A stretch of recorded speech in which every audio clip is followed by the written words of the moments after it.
সীমান্তে শূন্য রেখার কাছাকাছি টাওয়ার বসাতে পারবে মোবাইল অপারেটররা। পার্বত্য ৩ জেলা ও কক্সবাজারে নিতে হবে আইন প্রয়োগকারী সংস্থার অনুমতি। ওয়ার্ল্ড ইকোনমিক ফোরাম সম্মেলনে যোগ দিতে আজ রাতে সুইজারল্যান্ড যাবেন প্রধান উপদেষ্টা। বিনিয়োগকারীদের বাংলাদেশে বিনিয়োগে আগ্রহ বাড়ানোই সফরের লক্ষ্য। ৩০ বছর চলার কথা থাকলেও ১০ বছরেই বিকল সবকটি ডেমু ট্রেন। নিলামে বিক্রির পরিকল্পনা। ৬৫০ কোটি টাকার প্রকল্প নেওয়া হয়েছিল ব্যক্তি স্বার্থে, জড়িতদের শাস্তি দাবি। তৈরি পোশাকের কাঁচামাল আমদানিতে কড়াকড়ি, জটিলতায় লাগছে অতিরিক্ত সময়।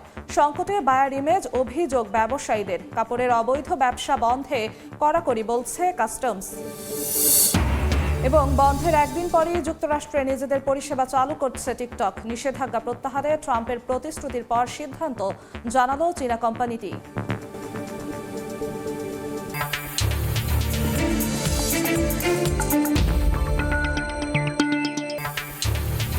দেখছিলেন শিরোনাম। আমন্ত্রণ জানাচ্ছি দেশ ও দেশের বাইরের অর্থ বাণিজ্যের নানা খবর নিয়ে আমাদের নিয়মিত আয়োজন এ সময়ের বাণিজ্যে। আপনাদের সঙ্গে আছি আমি জিন্নাতারা যশোয়া। দর্শক, অর্থ বাণিজ্যের পাশাপাশি আজ আমরা আলোচনা করব সীমান্ত এলাকায় মোবাইলের টাওয়ার স্থাপন নিয়ে। আমাদের সঙ্গে ভার্চুয়ালি যুক্ত আছেন মোবাইল অপারেটর রবির chief corporate and regulatory affairs officer Shahed Alam. Shahed Alam, আপনাকে স্বাগত এ সময়ের বাণিজ্যে।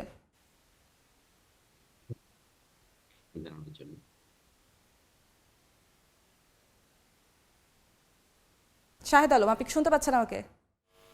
জি, আমি শুনতে পাচ্ছি। আপনার সঙ্গে আলোচনায় ফিরবো, তার আগে আমরা একটু এ সংক্রান্ত একটি প্রতিবেদন দেখে আসবো। দর্শক, আলোচনায় ফিরবো তার আগে সংক্রান্ত একটি প্রতিবেদন দেখব। নানা দেন দরবারের পর সীমান্তে শূন্য রেখার কাছাকাছি টাওয়ার বসানোর সুযোগ পাচ্ছে মোবাইল অপারেটররা। সরাসরি বিটিআরসির অনুমতি নিয়ে শূন্য রেখা থেকে ৮ কিলোমিটারের মধ্যে নেটওয়ার্ক স্থাপন করা যাবে। তবে পার্বত্য ৩ জেলা আর কক্সবাজার সীমান্তে আইন প্রয়োগকারী সংস্থার অনুমতি লাগবে। রোববার বিটিআরসির জারি করা নতুন নির্দেশিকায় সব শর্ত রাখা হচ্ছে। অপারেটররা বলছে, নতুন সিদ্ধান্তে সীমান্তে বাড়বে সেবার মান, কমবে ভারতীয় সিম কার্ডের ব্যবহার। শুভ খানের রিপোর্ট। পঞ্চগড় সীমান্তে মহানন্দা নদীর ওপারে ভারতের কাঁটাতারের বেড়ার পাশে চোখে পড়ছে মোবাইল টাওয়ার। সেখান থেকে সহজেই পাওয়া যাচ্ছে ভারতীয় নেটওয়ার্ক। এই নেটওয়ার্ক ব্যবহার করে সীমান্তের মানুষজন ফেসবুক ব্রাউজিং, ভিডিও কলে কথা বলা এবং অন্যান্য ইন্টারনেট ভিত্তিক কাজকর্ম চালিয়ে যাচ্ছেন। কোনো বাংলাদেশি সিমের নেটওয়ার্ক পাওয়া যায় না। যদি নেটওয়ার্ক পাওয়া যায় তাহলে আর কি বাজারে যেতে হয়। অফিসের যে অনলাইনে যে কাজগুলি আছে এই কাজগুলি আমরা করতে পারি না। আমাদের সিমে নেটওয়ার্ক থাকে না, আবার ইন্ডিয়ার সিম আবার ঠিকই নেটওয়ার্ক পায়। মোবাইল অপারেটরদের দাবি, সীমান্তে একটি টাওয়ার বসানোর অনুমতি পেতে 1 থেকে 2 বছর পর্যন্ত সময় লাগে। অথচ 2022 সালে ভারত বিধিনিষেধ তুলে নেয় দ্রুতই সীমান্তে টাওয়ার বসিয়েছে সেদেশের মোবাইল অপারেটররা। এমন প্রেক্ষাপটে নতুন নির্দেশিকা জারি করেছে বিটিআরসি, যেখানে পার্বত্য জেলা ও কক্সবাজার বাদে অন্যান্য সীমান্তে শূন্যরেখা থেকে 8 কিলোমিটারের মধ্যে সরাসরি বিটিআরসির অনুমোদন নিয়ে টাওয়ার স্থাপনের সুযোগ দেওয়া হয়েছে। এক্ষেত্রে আগের মতো লাগবে না আইন প্রয়োগকারী সংস্থার অনুমতি। তবে পরবর্তীতে আইন প্রয়োগকারী সংস্থার কোনো আপত্তি উঠলে প্রয়োজনীয় ব্যবস্থা নেওয়ার কথাও বলা আছে। নির্দেশিকা অনুযায়ী সীমান্তে টাওয়ার স্থাপন করলেও কাভারেজ দেশের ভেতরেই সীমাবদ্ধ রাখতে হবে। পার্বত্য 3 জেলা এবং কক্সবাজারের জন্য অভিন্ন নীতিমালার কথা বলছেন মোবাইল অপারেটররা। পার্শ্ববর্তী দেশের যেটা হয়েছে যে ওনাদের কিন্তু কোনো রেস্ট্রিকশন ছিল না, ওনাদের নেটওয়ার্ক কিন্তু আমাদের এখানে চলে আসতো। যদি ওনারা কন্ট্রোল না করে আমাদের কন্ট্রোল করে, এবং আমাদের কিন্তু দেখা যাচ্ছে ইনফ্যাক্ট আমরাই অনেক কিছু বর্ডারে কভারেজ দিতে পারছি না। দেশের মানুষের স্বার্থে এবং নিরাপত্তার স্বার্থেই আসলে আমাদের এই হিল ট্র্যাকসগুলোতেও আমাদের নেটওয়ার্ক সম্প্রসারণ করা উচিত। অপারেটরদের তথ্য মতে সীমান্তবর্তী এলাকাগুলোতে প্রায় 1 কোটি মোবাইল গ্রাহক রয়েছেন। শুভ খান, সময় সংবাদ, ঢাকা। দর্শক, প্রতিবেদনটি দেখছিলাম, ফিরছি আলোচনায়। শাহেদ আলম, আপনাকে আরো একবার স্বাগত এ সময়ের বাণিজ্যে। সীমান্তের কাছাকাছি যে শূন্য রেখার কাছাকাছি যে টাওয়ার স্থাপনের নতুন সিদ্ধান্ত হলো, এতে আপনাদের অপারেটরদের কি কি লাভ হবে, কিংবা যারা ওখানে গ্রাহক আছে তাদের কি লাভ হবে? কারণ আমরা জানি যে সীমান্তের কাছাকাছি এলাকার মানুষদের ভারতীয় সিমের তারা নেটওয়ার্ক পেত, কিন্তু বাংলাদেশের অনেক সিমের নেটওয়ার্ক তারা ঠিকঠাক পেত না। তো এই ক্ষেত্রে এখন নতুন সিদ্ধান্তে কি কি সুবিধা হতে যাচ্ছে একটু বলবেন? ধন্যবাদ। আমাদের বাংলাদেশ সীমান্তে প্রায় 1 কোটির উপরে আমাদের গ্রাহকদের কিন্তু মোবাইল হ্যান্ডসেট আছে। এবং আমরা জানি যে এই মোবাইল হ্যান্ডসেটে অনেকেই নেটওয়ার্ক পেতেন না, কারণ আমাদের অনেক জায়গাতেই আপনার টাওয়ার বসানোর বিধিনিষেধ ছিল। আমরা গত 2021 সাল থেকেই বলে আসছিলাম যে আমাদের পার্শ্ববর্তী দেশ তারা কিন্তু এই বিষয়ে সম্পূর্ণ রেগুলেশনটাই তুলে দিয়েছে যে তাদের অপারেটররা যদি শূন্য আপনার আন্তর্জাতিক সীমানা রেখার উপরে এসেও আপনার টাওয়ার বসায়, তাতে তাদের কোনো বিধিনিষেধ নেই। কিন্তু আমাদের এখানে সেই বিধিনিষেধটা এতদিন ছিল, বিভিন্ন কারণ দেখিয়ে এই বিধিনিষেধ তোলা হয়নি। অবশেষে গত রোববার যে ডিরেক্টিভটা বিটিআরসি দিয়েছে, এর মাধ্যমে অনেক দিনের আমাদের যে আবেদন সেটা পরিষ্কার হলো যে আমরা এখন টাওয়ার বসাতে পারবো। তবে এক্ষেত্রে 3টা জেলা এবং কক্সবাজার জেলাটা বাদ পড়েছে। আমরা আশা করছি বিটিআরসি ভবিষ্যতে এই বিষয়টা আবার মানে পুনর্বিবেচনা এই করবে। 3টি জেলা এবং কক্সবাজার বাদ পড়ার কারণে এই 4 ক্ষেত্রে অভিন্ন নিয়ম হওয়ার কারণে আপনাদের মানে অভিন্ন নিয়ম আপনারা প্রত্যাশা করেছিলেন কিনা, ভিন্ন নিয়ম হওয়ার কারণে আপনাদের কোনো চ্যালেঞ্জের মুখে পড়তে হবে কিনা? আমাদের আশা ছিল এবং আমাদেরকে আমাদের যে কনসালটেশন হয়েছে সেখানে আমাদেরকে বলা হয়েছিল যে সবখান থেকে এই রেস্ট্রিকশনটা তুলে নেওয়া হবে। পরবর্তীতে সম্ভবত আমাদের সিকিউরিটি এজেন্সিগুলোর পরামর্শের কারণেই এই 3টা পার্বত্য জেলা বাদ গেছে এবং কক্সবাজার জেলাটা ইনক্লুড হয়েছে। আম, এই কারণে পার্বত্য চট্টগ্রাম এবং কক্সবাজারে যেটা হয়েছে যে অফকোর্স এটা বর্ডারের খুব কাছাকাছি, যে কোনো সাইট বসালেই কিন্তু এটা 0 to 8 কিলোমিটার মধ্যে পড়ে যায়। সেই কারণে সম্ভবত এখানে রেস্ট্রিকশনটা এখনো বহাল আছে, বাট আমরা আশা করছি ভবিষ্যতে সেখান থেকে রেস্ট্রিকশনটা উঠে যাবে। কারণ আমরা যেটা দেখেছি পার্বত্য চট্টগ্রামেও অথবা কক্সবাজারে আমাদের জনগোষ্ঠীকে সাপোর্ট দেওয়ার জন্য আমাদের যে পরিমাণ টাওয়ার দরকার সেই পরিমাণ টাওয়ার নেই, এবং যার কারণে অনেক ক্ষেত্রেই আপনার যোগাযোগ বিঘ্নিত হয়। আমরা আবেদন করেছিলাম যাতে এইসব রেস্ট্রিকশন তুলে দিয়ে মোটামুটি একটা আমরা যাতে ইনফর্ম করতে পারি সিকিউরিটি এজেন্সি এবং বিটিআরসি কে, সেভাবে করে যাতে আমাদেরকে অনুমতি দেওয়া হয় যাতে আমরা নেটওয়ার্কটা এক্সপানশন করতে পারি। বাট অফকোর্স সেটার জন্য হয়তো আমাদের কিছুদিন আগে শাহেদ আলম, আরও একটি বিষয় যে এই 3টি পার্বত্য অঞ্চল এবং কক্সবাজার এই 4টি জায়গায় তো পর্যটন খাতের জন্য বেশি গুরুত্বপূর্ণ, পর্যটকরা এখানে যায়, এখানে নেটওয়ার্কটা বোধহয় সবার আগে এবং বেশি দরকার, তো সেক্ষেত্রে আপনাদের কিছুটা অসুবিধা হয়ে গেল কিনা একটু বলবেন? জি, আমরা যখন বিভিন্ন সিকিউরিটি এজেন্সির সাথে কথা বলেছি তখন তারাও কিন্তু রিকমেন্ডেশন ছিল যে এই 3 পার্বত্য এলাকায় আপনার নেটওয়ার্ক বাড়ানো দরকার, এবং সেখানে আমাদের জনগোষ্ঠীর নিরাপত্তার জন্যই কিন্তু এই নেটওয়ার্কটার বিস্তৃতি প্রয়োজন ছিল। অফকোর্স আপনি যেটা বলেছেন ট্যুরিজমের জন্য তো অবশ্যই, বিশেষ করে আমাদের কক্সবাজার সদরে এবং অন্যান্য জায়গায় আমাদের বর্তমান নেটওয়ার্ক আছে, বাট যে জায়গাটা সমস্যা সেটা হচ্ছে মোস্টলি উখিয়া, রামু এবং বর্ডার অঞ্চল পার্বত্য চট্টগ্রাম থেকে লাগোয়া আমাদের মায়ানমার সীমান্তে নাফ নদীর পারে যেসব সীমান্তগুলো আছে সেখানে কিছুটা সমস্যা আছে। আমরা ধরে নিতে পারি যে সম্ভবত বর্তমান রোহিঙ্গা সমস্যার কারণেই সেই জায়গাগুলোতে এখনো নেটওয়ার্ক বিস্তৃতির অনুমতি দেওয়া হচ্ছে না। বাট আমরা যে নেটওয়ার্ক অনুমতি পাবো না তা না, এটার মাধ্যমে যেটা করতে হবে আমাদেরকে সেই দীর্ঘসূত্রিতা মেনে, যেটা আগে প্রায় 8 মাস থেকে 2 বছর পর্যন্ত লাগতো, হয়তো সেটা এখনো মেনে আমাদেরকে চলতে হবে 3টা পার্বত্যাঞ্চল এবং কক্সবাজারে। বাট ভালো দিকটা হচ্ছে বাংলাদেশের অন্যান্য জায়গায় আমরা এখন 0 পয়েন্টেও আমাদের নেটওয়ার্ক বসাতে পারবো। এটার মাধ্যমে আমরা একটা বৃহৎ জনগোষ্ঠীকে আপনার নেটওয়ার্ক সুবিধা দিতে পারবো, এবং আমাদের যারা এই জনগোষ্ঠী যারা বর্ডার এলাকায় ছিলেন তারা মোটামুটি আমি বলবো যে ডিজিটাল বাংলাদেশ থেকে অনেক দূরে ছিলেন। আমাদের যে ডিজিটাইজেশন হচ্ছে তারা বিভিন্ন সরকারি যে সুবিধাগুলো সেখান থেকেও বঞ্চিত ছিলেন। তাদেরকে বেশিরভাগ সময় আমরা দেখেছি যে পার্শ্ববর্তী দেশ থেকে তারা নেটওয়ার্ক ব্যবহার করতেন এবং সেই নেটওয়ার্ক অপারেটরদের সিম ব্যবহার করতেন। আমরা আশা করছি যে খুব দ্রুত যদি আমরা নেটওয়ার্ক বিস্তৃতি করতে পারি তাহলে আমরা আমাদের জনগোষ্ঠীকে আমাদের সাপোর্টটা দিতে পারবো। এখন যেহেতু বিভিন্ন জায়গায় গিয়ে ডিজিএফআই থেকে শুরু করে আরও যেই সব জায়গায় আপনাদেরকে অনাপত্তি পত্রের জন্য অনুরোধ করতে হতো, তারপর সেটা পেলে আপনারা টাওয়ার স্থাপন করতে পারতেন, সেসব বিষয়টা শিথিল হয়েছে, অনেকটা সহজ হয়েছে, তাহলে গ্রাহকরা সেই টাওয়ারের সুবিধা কতদিনের মধ্যে পেতে পারে? এখন বিভিন্ন জায়গায় যেখানে আমরা রেস্ট্রিকশন করে রেখেছিলাম এই ডিরেক্টিভের কারণে, আমরা সেখানে অনেকগুলো জায়গাতেই ইমিডিয়েটলি রেস্ট্রিকশন উইথড্র করেছি। সেই সব জায়গাতে অবশ্যই নেটওয়ার্ক আপনার ইমিডিয়েটলি আমাদের গ্রাহকরা পাবেন। তবে নেটওয়ার্ক স্থাপন করতে একটু সময় লাগবে। আমরা মাত্র ডিরেক্টিভটা পেলাম, যেখানে যেখানে এক্সপানশন করতে হবে আমাদেরকে সেই এক্সপানশন করতে 4 থেকে 5 মাস সময় অবশ্যই লাগবে। সেটার জন্য আমাদেরকে একটু অপেক্ষা করতে হবে। এখানে আরো কিছু জটিলতা আছে, সিকিউরিটি এজেন্সির জটিলতা হয়তো আমরা মোটামুটি মিট করতে পারছি, বিটিআরসি আমাদেরকে সেই জায়গাটাতে সহযোগিতা করেছে। এবং সেজন্য আমরা অবশ্যই বিটিআরসি কে ধন্যবাদ জানাই, কারণ বিটিআরসির উদ্যোগের কারণে শাহেদ আলম, এইটা আরেকটি বিষয় জানতে চাচ্ছিলেন। টিএ ভ্যালু বলে আপনাদের একটি টার্ম আছে, আমরাও অতটা বুঝি না, সাধারণ জনগণও বুঝবে না, তো একটু যদি এই বিষয়টি একটু বুঝিয়ে বলেন যে এই ভ্যালুটা, সময়টা বেঁধে দেওয়ার কারণে কল ড্রপের কোনো সমস্যা হওয়ার সম্ভাবনা আছে কিনা? জি, টাইম অ্যাডভান্সিং ভ্যালু যেটা আমরা টিএ ভ্যালু বলি, সেটা হচ্ছে বর্ডার সাইটগুলোতে এমনভাবে কনফিগার করা হয় যাতে সিগন্যালটা আপনার বর্ডারের ওই পাশে না চলে যায়। এখানে সমস্যাটা হচ্ছে আমাদের বাংলাদেশের যে সীমানাটা, সেটা কোনো স্ট্রেট কোনো লাইন না, এটা কিন্তু জিগজ্যাগ লাইন, অনেক ক্ষেত্রেই আঁকা বাঁকা পথ দিয়ে কিন্তু আমাদের সীমান্তটা। সেক্ষেত্রে কোনো কোনো জায়গায় কিন্তু নেটওয়ার্কের আপনার আমাদের যেখানে সাইট আছে বর্ডারের ওপারে সিগন্যাল চলে যেতে পারে, যাতে না যায় সেজন্য কিন্তু আমরা একটা টিএ ভ্যালু বা আমরা একটা টাইম অ্যাডভান্স ভ্যালু সেখানে আমরা কনফিগার করে রাখতে হয় আমাদেরকে, যাতে সিগন্যালটা কোনোভাবে ওই পারে না চলে যায়।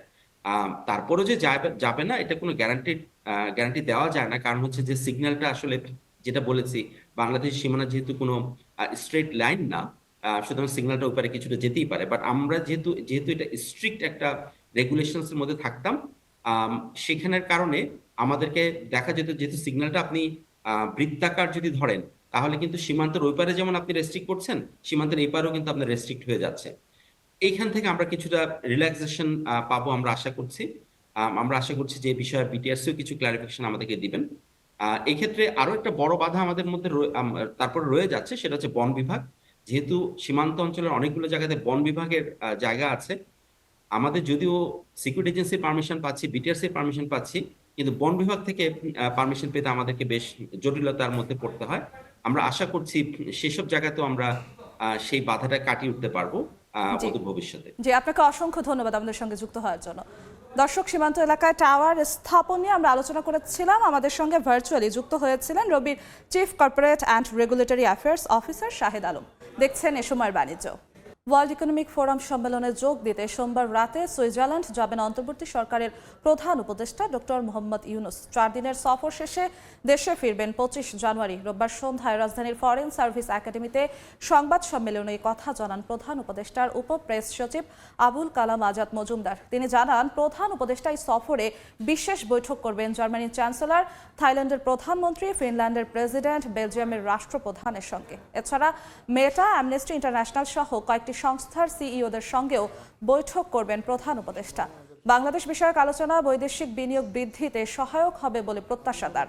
আন্তর্জাতিক ব্যবসায়ী নেতৃবৃন্দ ও বিনিয়োগকারীরা যাতে বাংলাদেশে বিনিয়োগ করেন সে বিষয়ে আগ্রহ বৃদ্ধি করাই এই সফরের লক্ষ্য।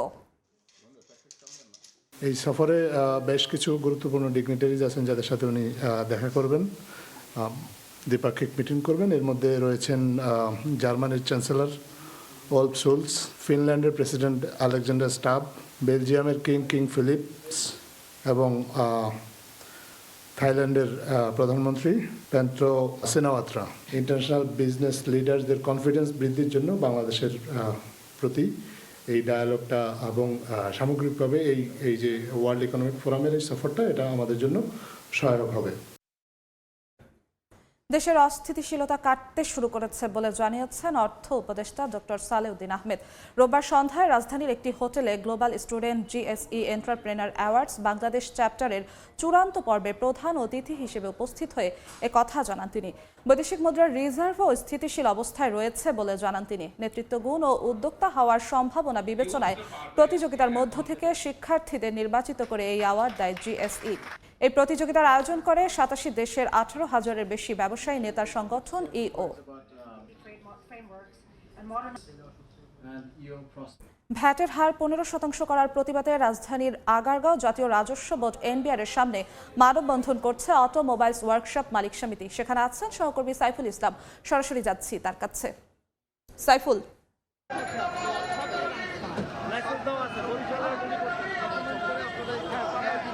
ভ্যাট চাই না, ভ্যাট মুক্ত জীবন চাই, এমন স্লোগান নিয়ে কিন্তু এখানকার যে আগত অটোমোবাইল সমিতির মালিক সমিতি বলতে পারি আমরা, যারা এসেছেন বিভিন্ন ধরনের শ্রমিকরা কিন্তু এনবিআর-এর সামনে তাদের যে ভ্যাট বাড়ানো হয়েছে, যেটা ছিল আগে 10%, সেটা থেকে এখন 15% করা হয়েছে, সেটি যেন নিধন করা হয় বা সেটি বাদ দিয়ে হয়, এর দাবিতেই কিন্তু আসলে তারা এখানে দাঁড়িয়েছেন আমরা যতটুকু জানি।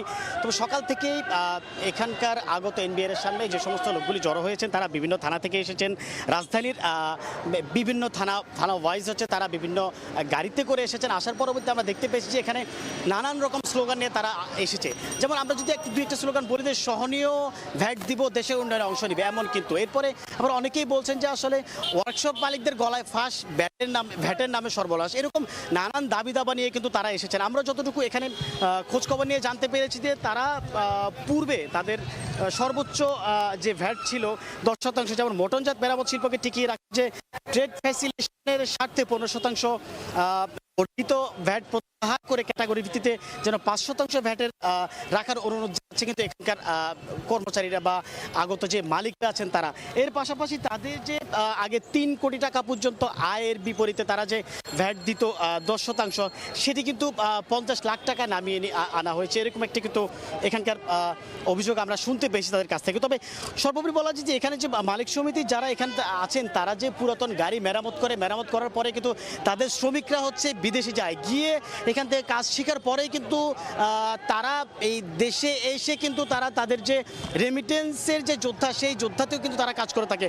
তবে এখানে যে এত শত এই যে অটোমোবাইলস ওয়ার্কার্স সমিতির লোকজন দাঁড়িয়েছে, তাদের দাবি কিন্তু একটাই, ভ্যাট মুক্ত জীবন চান বা ভ্যাট মুক্ত ব্যবসা করতে চান। কেননা যে 10% আগে ছিল সেটি 15% করার পরে এখন তাদের দাবি হচ্ছে 5% নামিয়ে আনা। এই ছিল আমার কাছ থেকে রাজধানীর আগারগাঁও এনবিআর ভবন থেকে সর্বশেষ।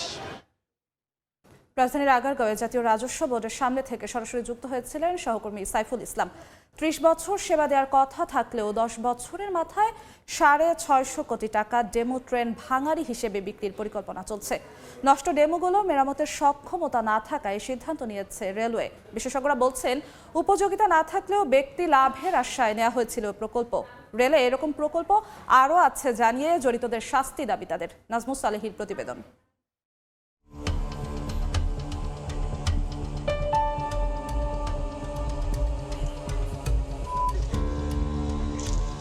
এ যেন ট্রেনের ভাগাড়, ঘন জঙ্গলে খোলা আকাশের নিচে পড়ে আছে এক একটি। দেখতে নতুন হলেও খসে পড়েছে বিভিন্ন যন্ত্রাংশ, খুবই নাজুক অবস্থা ডেমো ট্রেনের।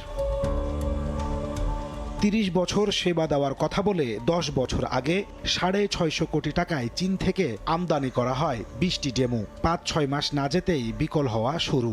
নতুন এ প্রযুক্তি নিয়ে ধারণা না থাকায় মেরামত করতে ব্যর্থ হন মেকানিকরা। মাঝে মধ্যে সচল হলেও 3 বছর আগে স্থায়ীভাবে বিকল হয়ে গেছে 20টি ডেমো ট্রেনই। ডেমোটি আনছে যে আনার পরে বেশি দিন চলে নাই। বাংলাদেশের যে পরিবেশ, এই পরিবেশের সাথে আর ডেমোর সাথে কোনো খাপ খায় না। দীর্ঘদিন যাবৎ এখানে নষ্ট অবস্থায় পড়ে আছে। রেলকর্মীরা বলছেন, ডেমো মেরামতের কোনো ওয়ার্কশপ না বানিয়েই কেনা হয় ট্রেন। ছিল না রক্ষণাবেক্ষণের বন্দোবস্ত। ডেমো সম্পর্কে কোনো ট্রেনিংও দেয়া হয়নি তাদের। এমনকি দেশীয় বাজারে এর কোনো যন্ত্রাংশও পাওয়া যায় না। ফলে কয়েকবার মেরামতের উদ্যোগ নিয়েও ব্যর্থ হন তারা। মেরামতের ওয়ার্কশপ আগে থেকে নাই এখানে। আমাদের কোনো ধারণা নাই। এটা আনার পরে মনে করেন যে মালামাল লাগবে, সেই মালামালগুলো আসে না। 650 কোটি টাকার সম্পদ নষ্ট হওয়ার পর ডেমো মেরামতের সক্ষমতা না থাকার কথা স্বীকার করে রেলওয়ে মহাপরিচালক বলছেন, এগুলো নিলামে বিক্রির পরিকল্পনা চলছে। যদি এটা আমরা আসলে অকেজ ঘোষণা করি, যেটা চালাবো না, যা চলছে না, তখন এটা আমরা নিলামে বিক্রি করার আমরা চিন্তা করব। বিশেষজ্ঞরা বলছেন, উপযোগিতা না থাকার পরও শুধু ব্যক্তি লাভের আশায় ডেমো প্রকল্প নেওয়া হয়েছিল। রেলে এমন আরও প্রকল্প আছে জানিয়ে জড়িতদের বিরুদ্ধে ব্যবস্থা নেওয়ার আহ্বান তাদের। আমি জানি রেল থেকে কখনো প্রপোজাল ছিল না, এটা একটা পরিকল্পিতভাবে টপ ডাউন, উপর থেকে ওহিনাজিল হয়েছে, রেলওয়েতে ল্যান্ড করেছে এবং প্রজেক্টটা নিয়েছে। ভবিষ্যতে যেন এই ধরনের ঘটনার পুনরাবৃত্তি না হয় তার একটা দৃষ্টান্তমূলক আমার মনে হয় শাস্তির ব্যবস্থা এবং অ্যাকাউন্টেবিলিটি এস্টাবলিশ করতে হবে।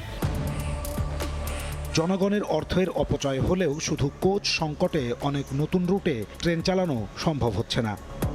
গত 14 বছরে রেলের উন্নয়নে খরচ হয়েছে 1.5 লাখ কোটি টাকা, অথচ এখনো প্রতি বছর রেলের গড় লোকসান এসে দাঁড়িয়েছে 2000 কোটি টাকায়। যোগাযোগ বিশেষজ্ঞরা বলছেন, এই ধরনের অপরিকল্পিত উন্নয়নের ফলে ডুবতে বসেছে রেল। যারা এই 650 কোটি টাকা ধ্বংসের পেছনে দায়ী, তাদের আইনের আওতায় আনার দাবি রেল যাত্রীদের। নাজমুস সালেহী, সময় সংবাদ, ঢাকা।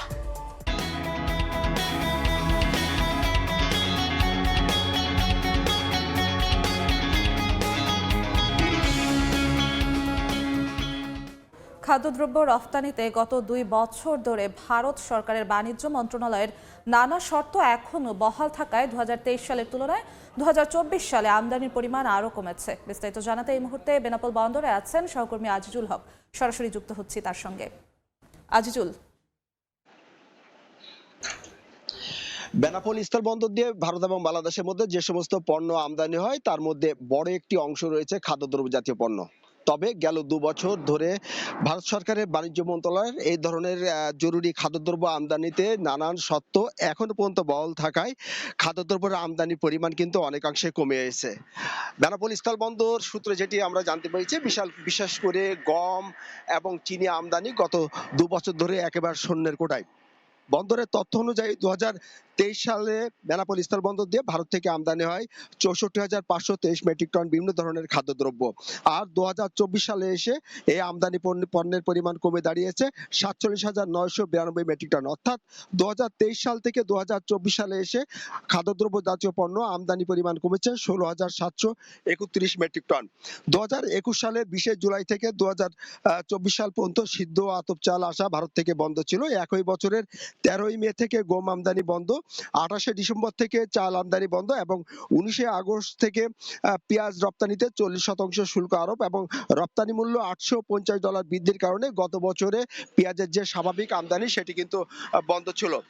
কাস্টম সূত্রে আমরা জানতে পেরেছি 2023 সালে ভারত থেকে চাল আমদানি হয়েছিল 31,809 মেট্রিক টন, গম আমদানি ছিল শূন্যের কোটায়, পেঁয়াজ আমদানি ছিল 8,699 মেট্রিক টন, চিনি আমদানি ছিল শূন্যের কোটায়, আলু আমদানি হয়েছিল 74 মেট্রিক টন। 2024 সালে এসে এই আমদানি পরিমাণ অর্ধেকের নিচে কমে এসেছে। তো এই ছিল বেনাপোল স্থল বন্দর দিয়ে যে খাদ্যদ্রব্য জাতীয় পণ্য আমদানির ক্ষেত্রে ভারত সরকারের যে নানান শর্ত সেটি এখনো পর্যন্ত বহাল থাকায় প্রায় 16,000 মেট্রিক টন পণ্য আমদানি কমেছে তার সর্বশেষ। বন্দির হাতকে কর্মীর হাতে রূপান্তরের উদ্দেশ্যে বাণিজ্য মেলায় অংশ নিয়েছে কারা পণ্য। মেলায় 6ষ্ঠ দিন থেকে বিক্রি শুরু করলেও ক্রেতা আকর্ষণ থাকায় এরই মধ্যে 26,31,000 টাকা মূল্যের পণ্য বিক্রি হয়েছে। এখানে মিলছে প্রায় 40টি কারাগারে থাকা বন্দীদের নিপুণ হাতে তৈরি বাহারি সব জিনিস।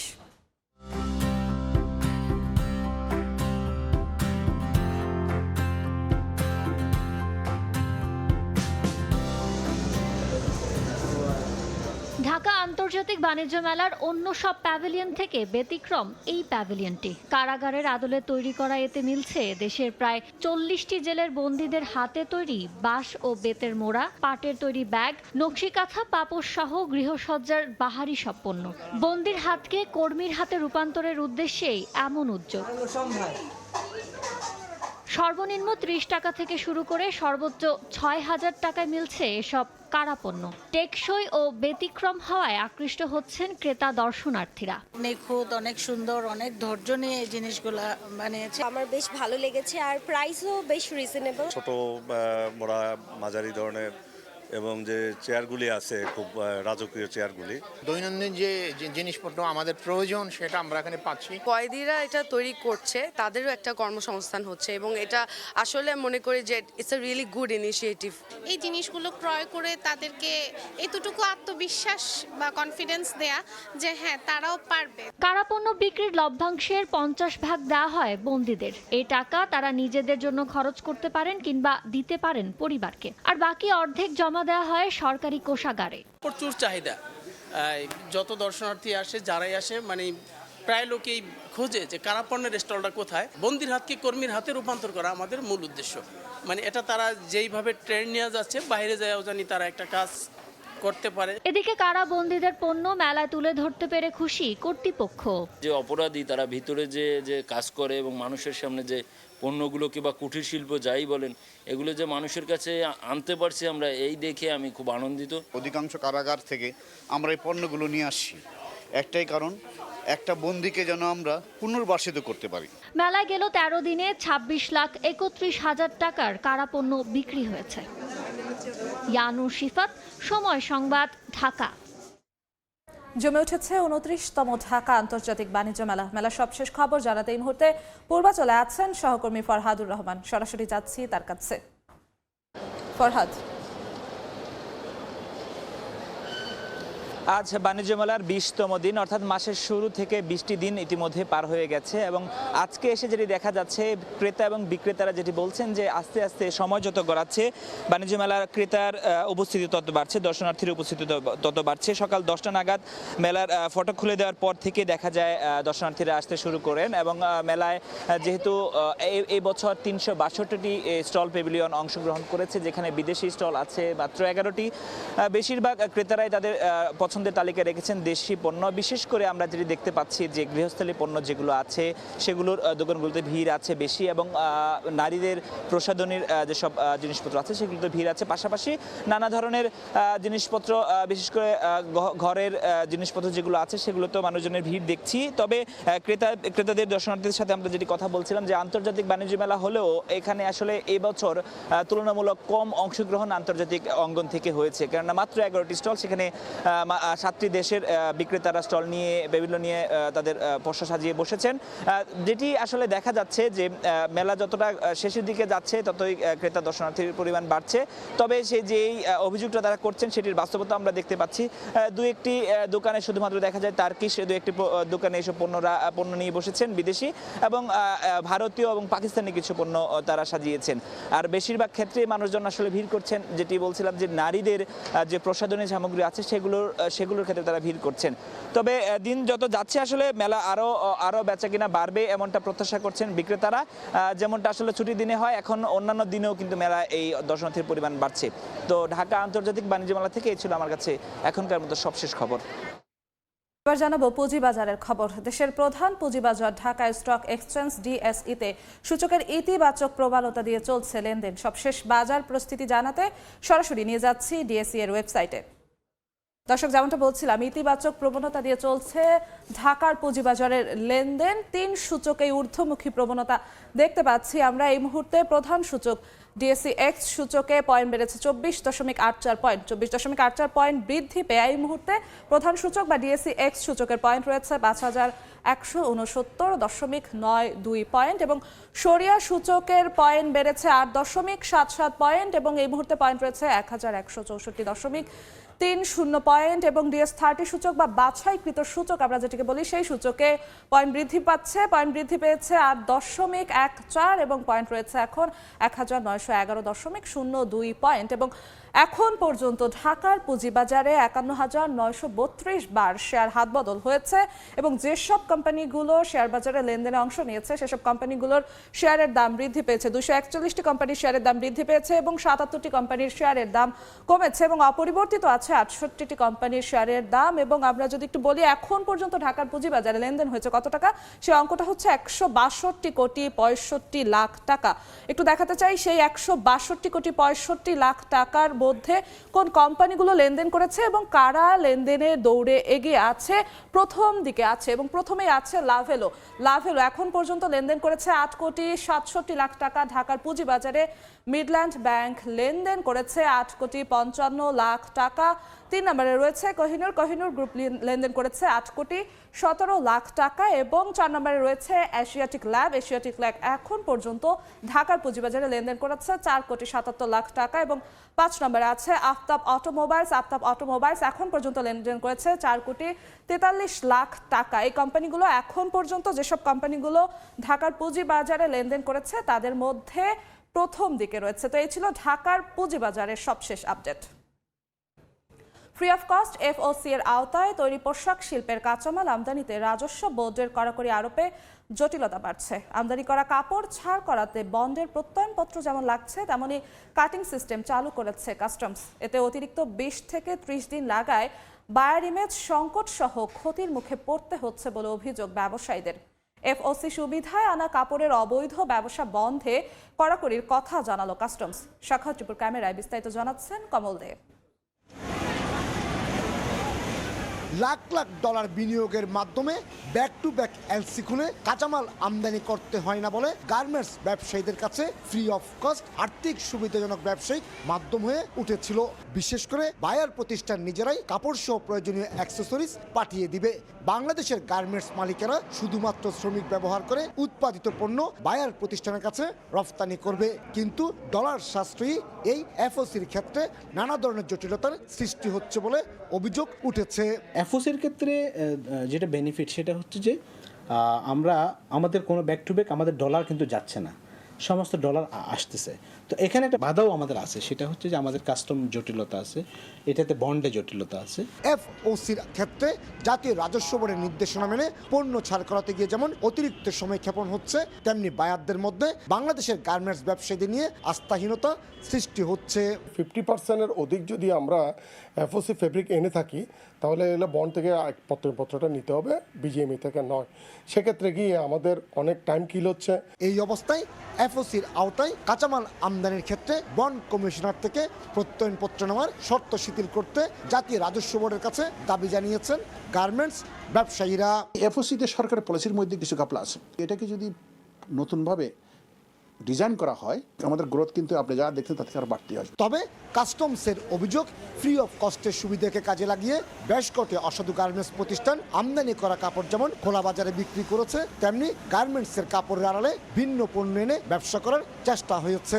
আর তাই এ ধরনের অপতৎপরতা ঠেকাতে চিহ্নিত প্রতিষ্ঠানগুলোর আমদানি পণ্য ছাড়ে কড়াকড়ি আরোপ করা হচ্ছে। যাদের বিভিন্ন সময়ে খোলা বাজারে বিক্রির অভিযোগ ছিল তাদের ক্ষেত্রে বন্ড কমিশনারকে আমরা একটা পত্রের মাধ্যমে অবগত করি, বন্ড কমিশনার এটা মনিটর করে। কোন রকম এলসি খোলার জটিলতা না থাকায় C&F চার্জ যেমন কম, একই সঙ্গে এফওসির ক্ষেত্রে ইন্স্যুরেন্স ও ব্যাংক গ্যারান্টির প্রয়োজন হয় না। ফ্রি অফ কস্ট অর্থাৎ চায়নার এফওসির আওতায় কাজ পাওয়ার জন্য যেখানে ভিয়েতনাম ও কম্বোডিয়ার গার্মেন্টস ব্যবসায়ীরা ব্যতিব্যস্ত, তার বিপরীতে নিয়ম নীতির বেড়াজালে আটকে যাচ্ছে বাংলাদেশের গার্মেন্টস ব্যবসায়ীরা। অথচ এর আওতায় কাজ পেলে বাংলাদেশের যেমন ডলার সাশ্রয় হবে, তেমনি তৈরি পোশাক খাত পৌঁছে যাবে অনন্য উচ্চতায়, এমনটি বলছেন বাংলাদেশের গার্মেন্টস ব্যবসায়ীরা। চট্টগ্রামের বায়জিৎ শিল্পাঞ্চল থেকে কমল দে, সময় সংবাদ। দেখছেন এ সময়ের বাণিজ্য।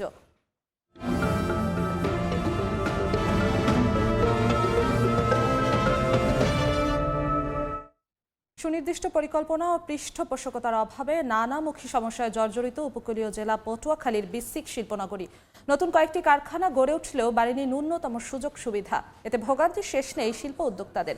পটুয়াখালী থেকে সুজন দামের ছবি, মনির হোসেন বাদলের তথ্য নিয়ে রিপোর্ট।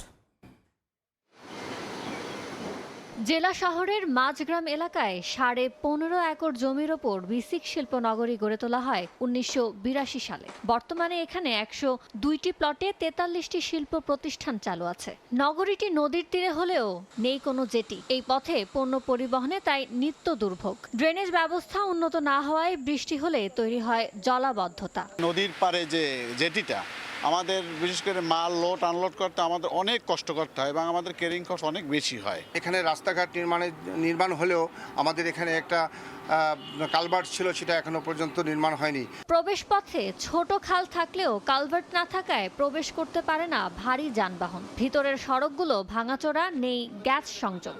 এছাড়া নিরাপত্তা বেষ্টনী না থাকা ও রাতে আলোর ব্যবস্থা না থাকায় দুষ্কৃতকারীদের অবাধ বিচরণে আতঙ্কে থাকেন শ্রমিকরা। আমাদের বিসিকের চতুর্দিকে বেষ্টনী নাই, কোনো বাউন্ডারি না থাকায় এই জায়গায় বাইরের লোকজন যে কোনো সময় ঢুকতে পারে। ইন্ডাস্ট্রির জন্য যে সিকিউরিটি ব্যবস্থা, এই লাইট এবং এই যে আপনার পানির কারণে এখন বর্ষার সিজনে আসলে পানি আপনার ওই ড্রেনের সমান থাকে। এসব বিষয়ে বিসিক শিল্পনগরীর কর্মকর্তার সঙ্গে যোগাযোগ করা হলে তিনি জানান সমস্যা নিরসনে তারা আন্তরিক, তবে শিল্পনগরীর উন্নয়নে বরাদ্দ সাপেক্ষে কাজ শুরু হবে। প্রত্যেকটা ব্যাপারে আমরা বিস্তারিতভাবে প্রধান কার্যালয়কে প্রস্তাবনা দিয়েছি যেন কাজগুলো তাড়াতাড়ি হয়।